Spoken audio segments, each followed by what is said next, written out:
Yambo Amazing Bible Prophecy Ministry na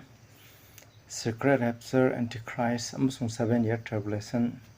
gi maramda nainaba asida taramna oksari ngasi aikoina nainagadrubsina Revelation chapter 13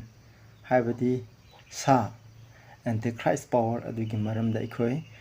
Bible dagi akoi phajana yengminase isinausing aduna yaringe aina su samna chanaba honagani nakoina screen da Bible gi text ing sen no toruga nakoi amohana nainabyu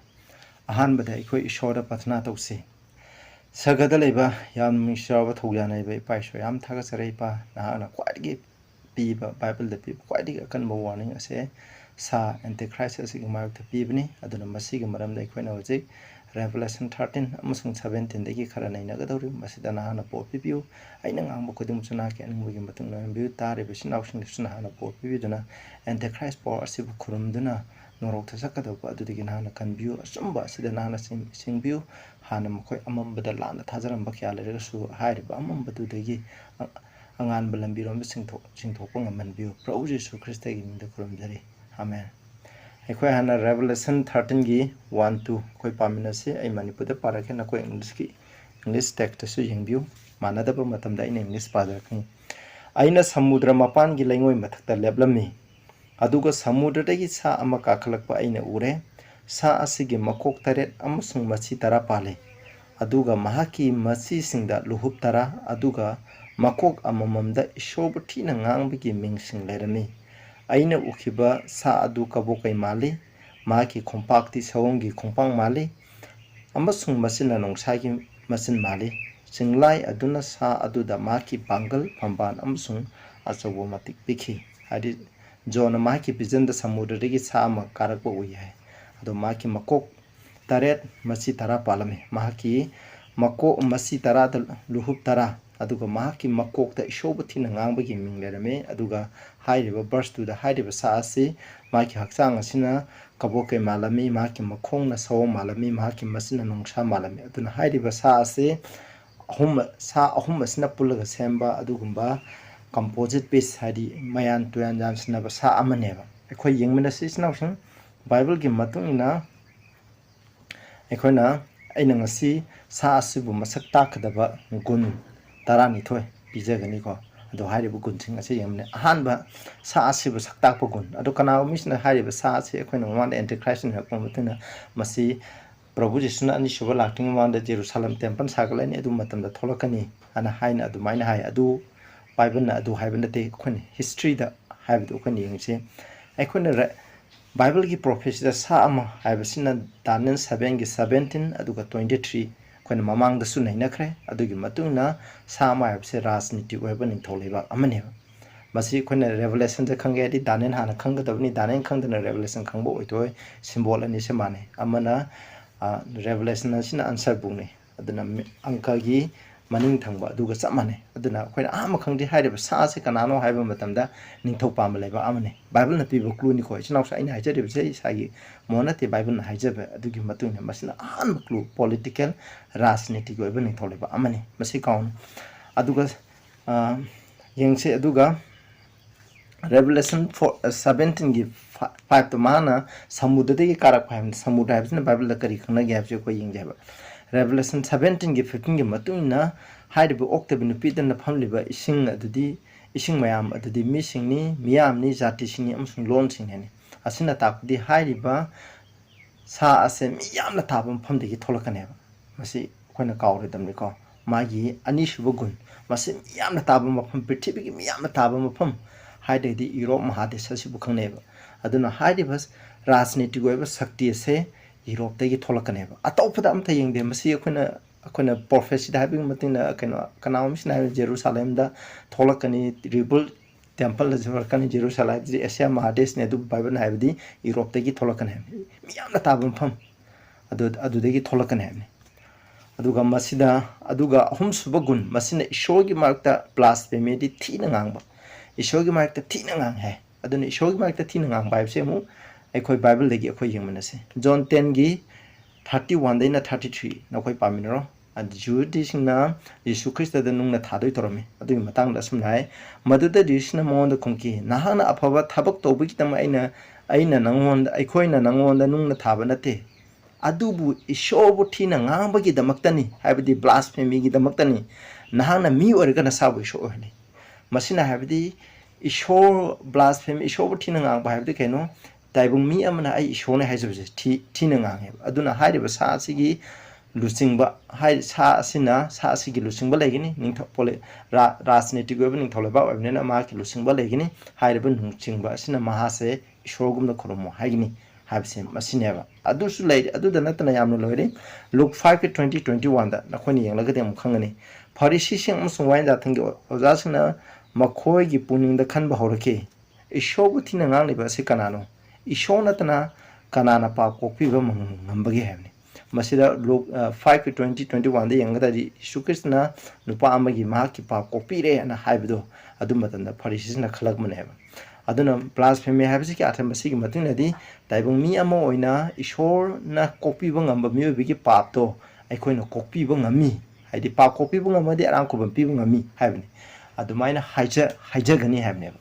aduna akhona masangi gun asidi masigi om suba gun da ikone kange maduri sa asina ishobati na ngamdi sa asina ai ishone haija gani aduga taibung mi bi na copy ba ishor khata na copy bang amba ikoi gi taibung mi bi ki pap se mahana copy bang ngani habigi athdi mana arang ko bang pi bang ngani na hairiba sa Antichrist force na haini masine khoi mari suba gunda hairiba sa ase ekhona revelation sorry Daniel 7 da phangba sa ahum nongsa aduga saom kabukai man ba hairiba sa ahum asigi magi masado magi body duna magi masaduna kabukai male machin na nongsa makhong na saom male hamne hairiba sa asigi magul legine kari gidam sa asi Daniel chapter 7 gi hairiba nongsa mamba saom mamba aduga kabukai mamba sa ji ga mane arji maramje ekhoni yengcheba magi magul legine maramdi ekhoni samne yengje ko Daniel chapter 3 pavio Nebuchadnezzar achobum ti charaga mi khuding do khurumna bhai hairiba muti do keno ma bu represent tawni aduna Babylon gi ning thawna makhoi bu ishoni makhoi bu khuramu Nebuchadnezzar na haibu gumna sa asina su khuramu haigine hamni ani shubda Medo Persia gi niyomam dai Daniel chapter 6 na khoina paraga dikhangni wari da nongsa gi komdalang chamba matana makhoi gi di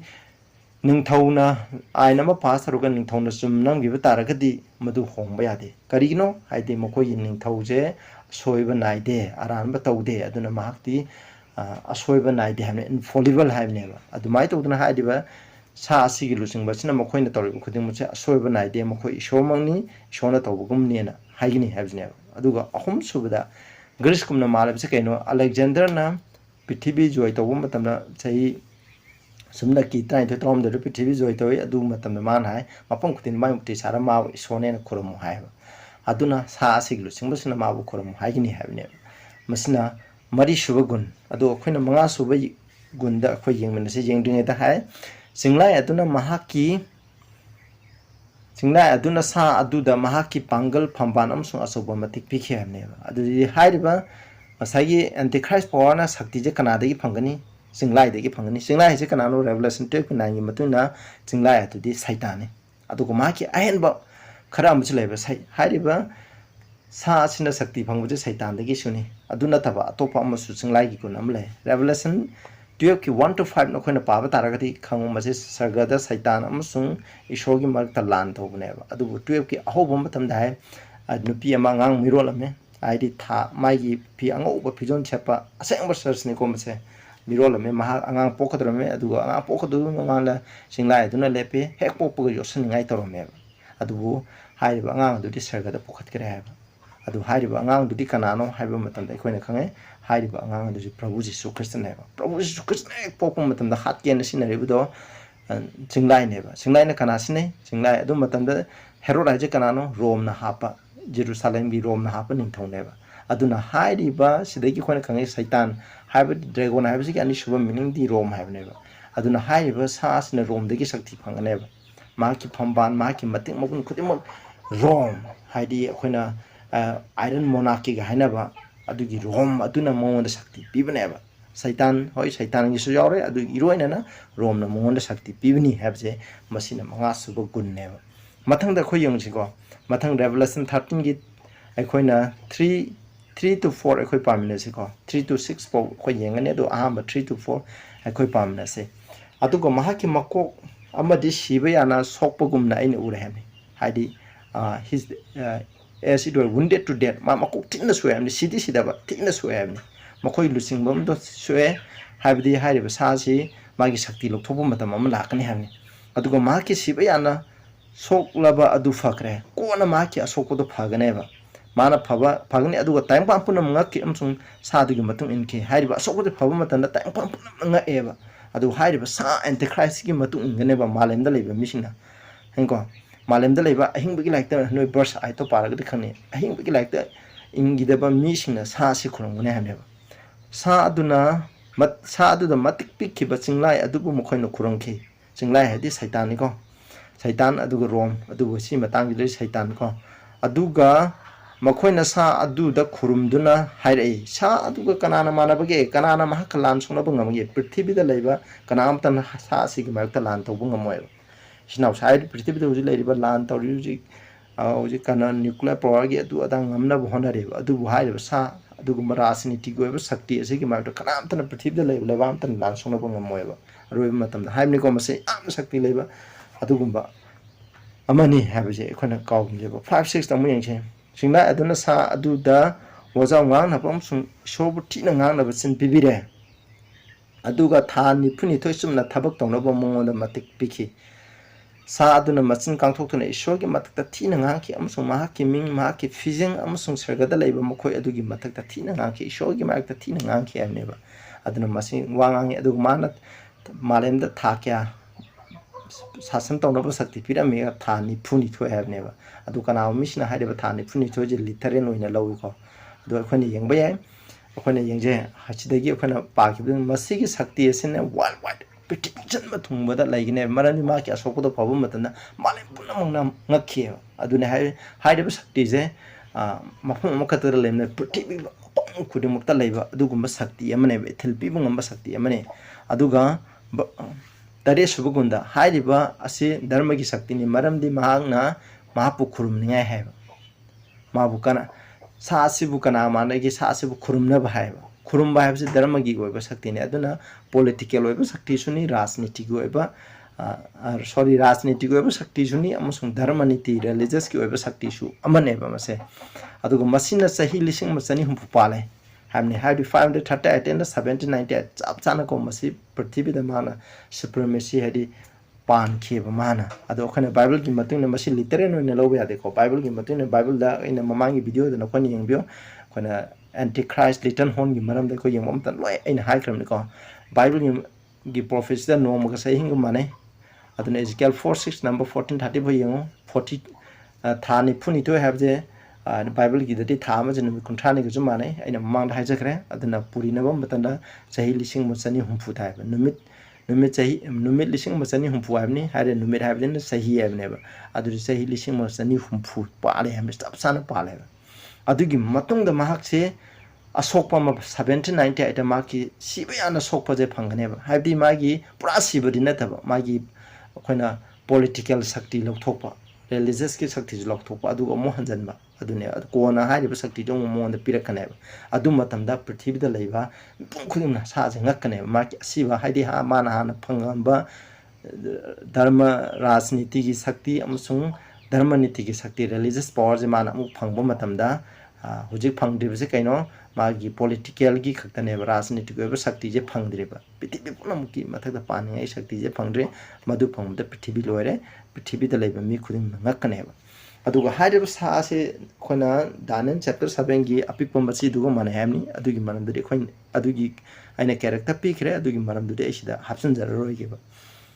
मथंगदा खो यंगसे हाइरिबा शक्ति एसे revelation 17 दा फंगबा नुपी ओक्तबि नुपी असिगा माने यंगसी को खोनि यंगसे miss lion यानारमने से 17 की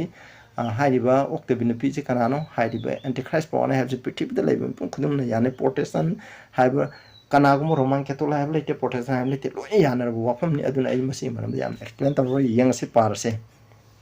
मसी दाइको अदुगा तेंगो तरे लैबा सगदु तरे अदुगी मरक्ते के अमना लाक्तुना आइगा वा गांगना दुना एंगोन हाइरे असिदा लाओ इसिंग म्यांगी मथक्ता फमलिबी यामना ओक्तबि नुपी अदुगी मथक्ता तागदबा सैरा अदु आइना नंगोन दे उहनगे मालेंग binning थौक्सिना महाक लोइना nupa nupi lanabagi thabak tore mahaki nupa nupi lanabagi yuna malemda leiba singbu ngaholle ai yamna explain tawroi chnausa masigi mamang dasu aina video semda khrabani ai video singda nokani yenglaga demu phangani 3 4 da pase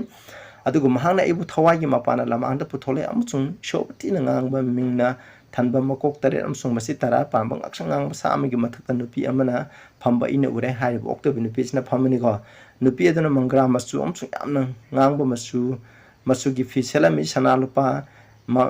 yamnan mamal yamba nung amsung mani mutana tami hai riba nupi ji amna ina khunba nupi neba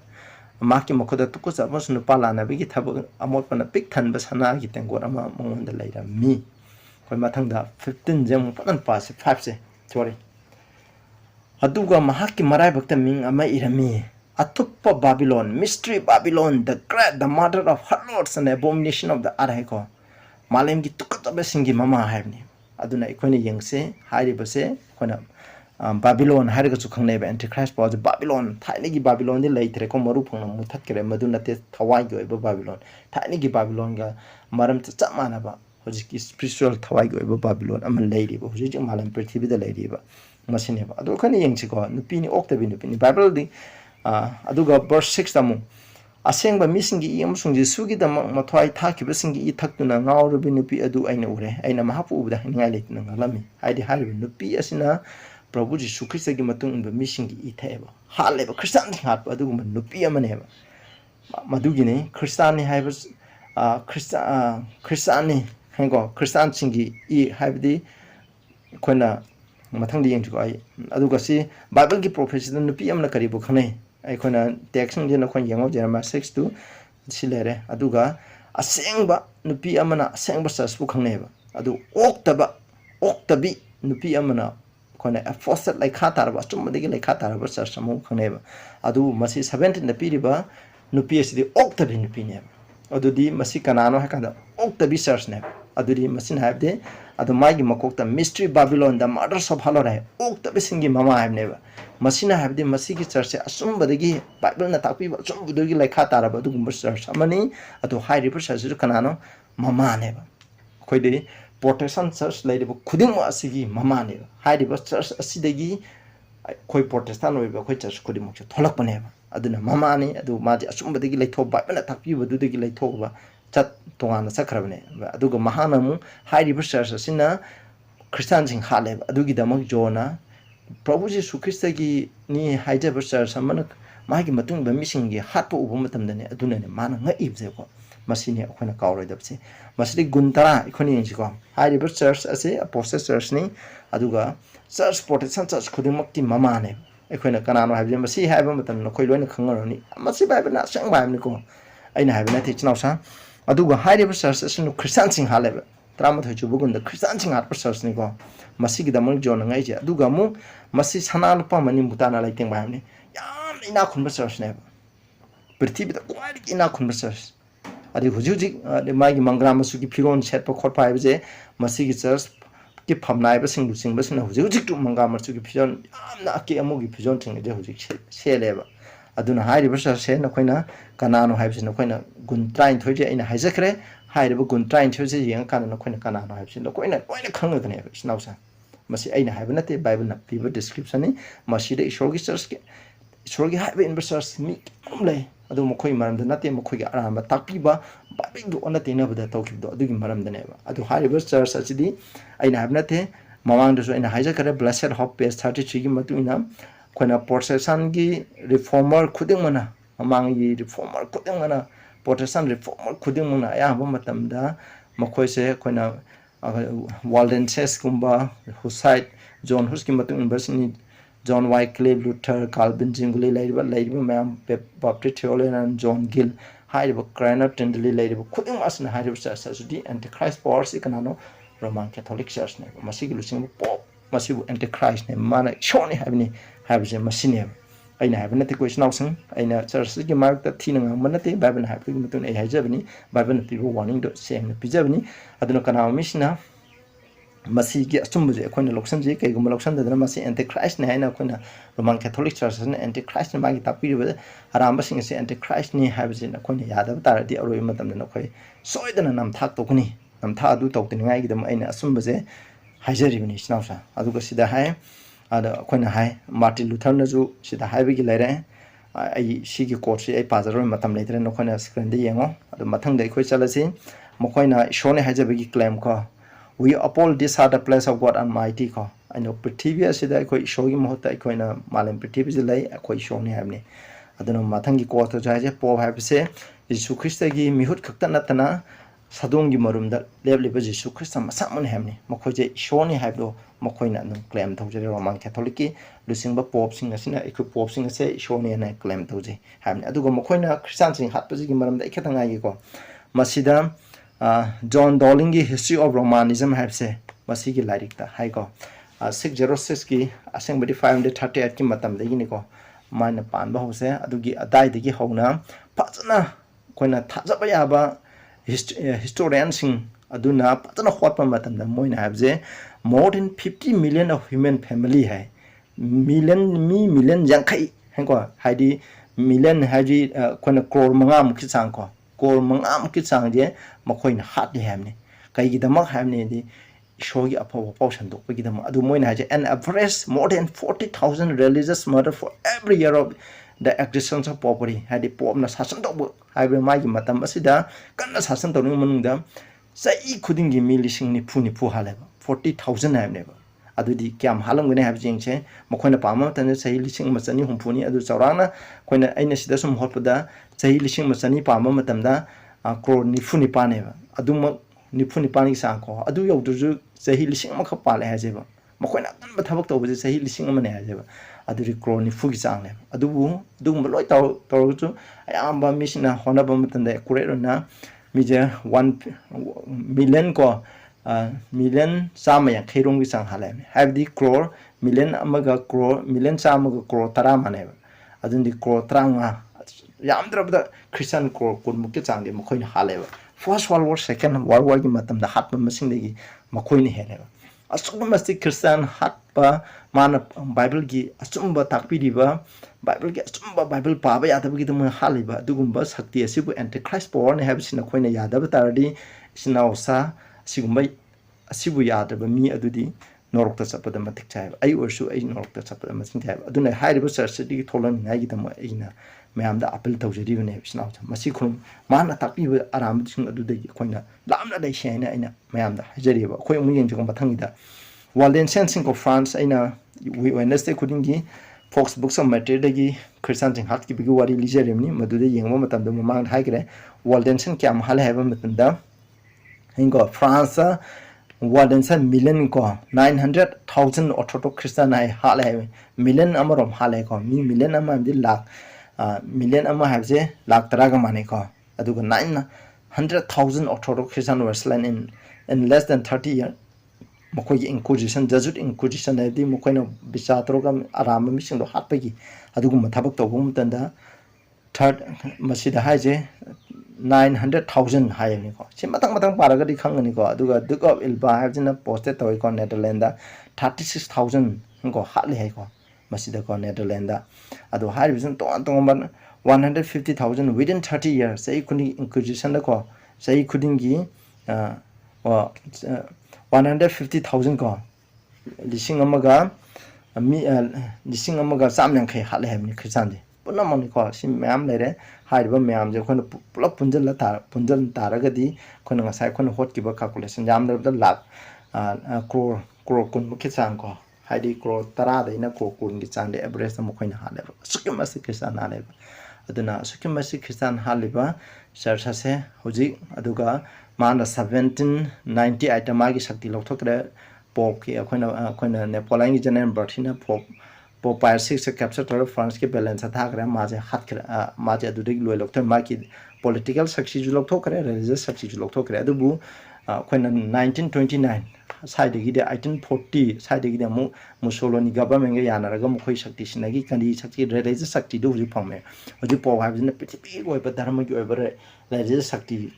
ꯄ꯭ꯔꯤꯊꯤꯕꯤꯗ ꯂꯩꯕ ꯙꯔꯃ ꯃꯌꯥꯝꯒꯤ ꯂꯨꯆꯤꯡꯕꯗꯨ ꯃꯥ ꯑꯣꯏꯔꯦꯕ ꯃꯥꯅ religious ꯁꯛꯇꯤ ꯐꯪꯉꯤ ꯑꯗꯨꯕꯨ ꯃꯥꯒꯤ ꯄꯣꯂꯤꯇꯤꯀꯦꯜ ꯁꯛꯇꯤ ꯃꯥꯕꯨ ꯁꯞꯄꯣꯔꯠ ꯇꯧꯕ ꯃꯥꯅ ꯄꯥꯜꯂꯤꯉꯩ ꯃꯇꯝꯗ ꯌꯨꯔꯣꯞꯇ ꯂꯩꯔꯤꯕ ꯂꯩꯕꯥꯛꯁꯤꯡꯅ ꯃꯥꯕꯨ ꯁꯞꯄꯣꯔꯠ ꯇꯧꯔꯒ ꯅꯤꯡꯊꯧꯁꯤꯡꯅ ꯁꯞꯄꯣꯔꯠ ꯇꯧꯔꯒ ꯃꯥꯅ ꯄꯥꯝꯗꯕ ꯃꯤꯁꯤꯡꯗꯨ ꯍꯥꯠꯄꯅꯦꯕ ꯑꯗꯨ ꯍꯧꯖꯤꯛ ꯐꯪꯗ꯭ꯔꯤꯕ ꯃꯔꯝꯗꯤ ꯄ꯭ꯔꯤꯊꯤꯕꯤꯗ ꯂꯩꯔꯤꯕ ꯈꯨꯗꯤꯡꯃꯛꯅ ꯃꯉꯣꯟꯗ ꯁꯛꯇꯤ ꯄꯤꯗ꯭ꯔꯤꯕ ꯄꯤꯕꯒꯤ ꯃꯇꯝ ꯑꯃ ꯂꯥꯛꯀꯅꯦꯕ ꯑꯗꯨꯒꯤ ꯃꯔꯝꯗꯗꯤ ꯑꯩꯈꯣꯏꯅ ꯃꯊꯪꯗ ꯃꯥꯒꯤ ꯈꯨꯗꯝ ꯑꯗꯨꯒꯨꯝꯕꯒꯤ ꯃꯔꯝꯗ ꯑꯩꯈꯣꯏꯅ ꯑꯃꯨꯛ ꯅꯩꯅꯁꯦꯕ ꯏꯆꯤꯟꯅꯥꯎꯁꯥ ꯑꯗꯨꯒ ꯃꯁꯤꯅꯅꯦ ꯕꯥꯏꯕꯜꯗ ꯔꯦꯚꯦꯂꯦꯁꯟꯗꯀꯣ ꯈ꯭ꯋꯥꯏꯗꯒꯤ ꯑꯀꯟꯕ ꯋꯥꯔꯅꯤꯡ ꯄꯤꯕꯁꯦ ꯔꯦꯚꯦꯂꯦꯁꯟ 14ꯒꯤ 9 10ꯗꯀꯣ ꯑꯍꯨꯝꯁꯨꯕ ꯁꯒꯗꯨꯅ ꯃꯈꯣꯏ ꯃꯇꯨꯡ ꯏꯟꯗꯨꯅ ꯈꯣꯟꯖꯦꯜ ꯍꯧꯅ ꯍꯥꯏꯔꯛꯏ ꯀꯅꯥꯒꯨꯝꯕꯅ ꯁꯥ ꯑꯗꯨꯕꯨ ꯑꯃꯁꯨꯡ ꯃꯍꯥꯛꯀꯤ ꯃꯨꯔꯇꯤꯕꯨ ꯈꯨꯔꯨꯝꯂꯕꯗꯤ ꯑꯗꯨꯒ ꯃꯔꯥꯏꯕꯛꯇ ꯅꯠꯇ꯭ꯔꯒ ꯃꯈꯨꯠꯇ ꯃꯍꯥꯛꯀꯤ ꯈꯨꯗꯝ ꯐꯪꯂꯕꯗꯤ ꯃꯍꯥꯛꯅꯁꯨ ꯃꯍꯥꯛꯀꯤ ꯃꯥꯌꯣꯛꯅ ꯁꯥꯎꯕꯒꯤ ꯇꯦꯡꯒꯣꯠ ꯑꯗꯨꯗ ꯍꯩꯖꯤꯟꯈ꯭ꯔꯕ ꯌꯥꯟꯁꯤꯟꯅꯗ꯭ꯔꯕ ꯏꯁꯣꯔꯒꯤ ꯑꯁꯥꯎꯕꯒꯤ ꯌꯨ ꯑꯗꯨ ꯊꯛꯀꯅꯤ ꯑꯗꯨꯒ ꯃꯍꯥꯛꯄꯨ ꯑꯁꯦꯡꯕ ꯁꯒꯗꯨꯁꯤꯡꯒꯤ ꯑꯃꯁꯨꯡ ꯌꯥꯎ ꯃꯆꯥ ꯑꯗꯨꯒꯤ ꯃꯥꯡꯗ ꯃꯩ ꯑꯃꯁꯨꯡ ꯑꯆꯥꯛꯄ ꯀꯟꯇ꯭ꯔꯨꯡꯅ ꯋꯥꯍꯟꯒꯅꯤ ꯍꯥꯏꯕꯅꯤ ꯃꯁꯤꯅ ꯈ꯭ꯋꯥꯏꯗꯒꯤ ꯆꯥꯎꯕ ꯋꯥꯔꯅꯤꯡꯅꯦꯕ ꯏꯆꯤꯟꯅꯥꯎꯁꯥ ꯍꯥꯏꯔꯤꯕ ꯁꯥ ꯃꯥꯒꯤ ꯃꯨꯔꯇꯤ ꯑꯗꯨ ꯃꯥꯒꯤ ꯈꯨꯗꯝ ꯐꯪ ꯇꯥꯔꯒꯗꯤ ꯈꯨꯔꯨꯝꯃꯕ ꯑꯗꯨꯒ ꯃꯥꯒꯤ ꯈꯨꯗꯝ ꯐꯪꯕ ꯇꯥꯔꯗꯤ ꯑꯩꯈꯣꯏ ꯁꯣꯏꯗꯅ ꯅꯔꯣꯛ ꯃꯁꯤꯗꯒꯤ ꯑꯩꯈꯣꯏ ꯅꯥꯟꯊꯣꯛꯅꯤꯡꯉꯥꯏꯒꯤꯗꯃꯛ ꯏꯁꯣꯔꯅ ꯍꯥꯏꯔꯤꯕ ꯃꯁꯤꯒꯤ ꯁꯥ ꯑꯁꯤꯒꯤ ꯃꯔꯝꯗ ꯋꯥꯔꯅꯤꯡ ꯄꯤꯕꯅꯦꯕ ꯋꯥꯔꯅꯤꯡ ꯑꯁꯤ ꯂꯧꯖꯩ ꯑꯩꯈꯣꯏꯅ ꯃꯊꯪꯗ ꯌꯦꯡꯁꯤ ꯑꯩꯈꯣꯏꯅ ꯁꯥ ꯑꯁꯤꯒꯤ ꯃꯨꯔꯇꯤ ꯑꯗꯨ ꯈꯨꯗꯝ ꯑꯣꯏꯅ ꯁꯥ ꯑꯁꯤꯒꯤ ꯃꯊꯪꯗꯀꯣ ꯁꯥ ꯑꯁꯤꯒꯤ ꯃꯥꯒꯤ ꯈꯨꯗꯝ ꯀꯣ 606 ꯑꯗꯨꯒꯤ ꯃꯔꯝꯗ ꯑꯩꯈꯣꯏꯅ ꯌꯦꯡꯁꯦꯅꯦꯕ ꯏꯆꯤꯟꯅꯥꯎꯁꯥ